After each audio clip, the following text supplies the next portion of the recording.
जिओ आसला पाखु प्राय सब प्राइस माने समस्त प्राइस कह गले से कमे आउ दिन को दिन मतलब प्राइस कमुच्च कि एवं नुआ आपको गोटे रिचार्ज आउट गोइंग कॉल पाए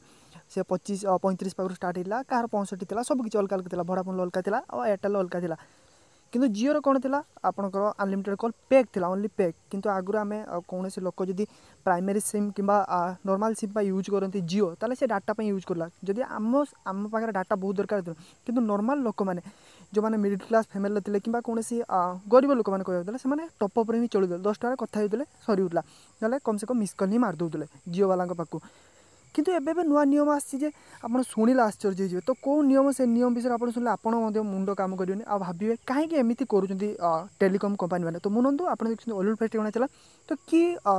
कथा अच्छी तो आप जानले ए वीडियो को शेष पर्यंत देखले निहाती जान तो फ्रेंड्स डाउनलोड करंतु फॉर फोन एप्लीकेशन संगे संगे मिलिबो 50 टका तो देरी न करी डिस्क्रिप्शन लिंक अछि जल्दी डाउनलोड करंतु।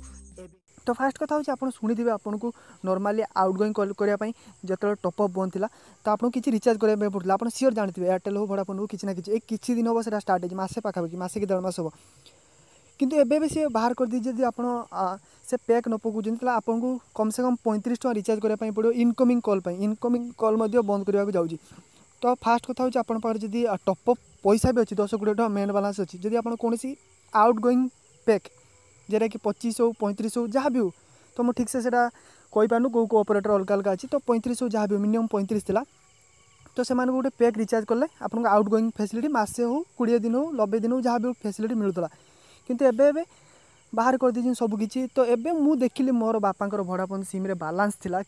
केवल आमर आउट गोइंग वैलिडिटी नथिला बोली आगुरी आमर 10 टका जितेबाला 10 टका सरुला आमर आउट गोइंग कॉल बंद होला बैलेंस थिला किंतु कॉल लगेला कहला जे आपनकर आउट गोइंग कॉल जो प्लांट अछि ता समाप्त हो जाइछि किंतु एयरटेल मध्ये से असुविधा होउछि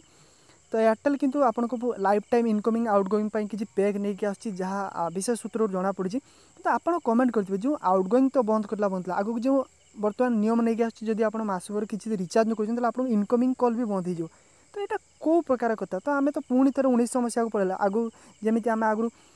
1000 टका कि 999 टका दे रिचार्ज करलो आम life time unlimited incoming call थिला मत लगुच भाई जहाँ पाखे बैलेंस माने जहाँ पाखे सब करने ताकत नहीं से जियो को पढ़ातु कम से कम जियो फोन नहीं आसतु तो आज समस्त बुझुवा दरकार जे जियो ही बेस्ट जियो ही सबुठ बेस्ट सब कहे जियो ही बेस्ट एयरटेल आइडिया वोडाफोन ये सब गोटे गोटे पाला कर तो केवल कमेंट करूँ जो आउट गोइंग तो बंद था टॉप अप बंद था आम कि रिचार्ज कले कौन प्लान लो जो मैंने रिटेलर अच्छे से भल से वीडियो को बुझीपारे आउट गोइंग तो बंद था तो ये जो इनकमिंग कॉल उपर रॉक नगापी आणुची आइडिया हो वोडाफोन जेकोसी भी टेलीकॉम ऑपरेटर तो सेटा ठीक कि भूल तो आपण प्रति जब सेमती आप सिम प्रति करेंगे कौन तो मुझे क्या ब्लेम करूनी तो न्यूज आसी न्यूज मध्य जना पड़ी कारण आगुरी न्यूज आसी टॉप अप बैन हम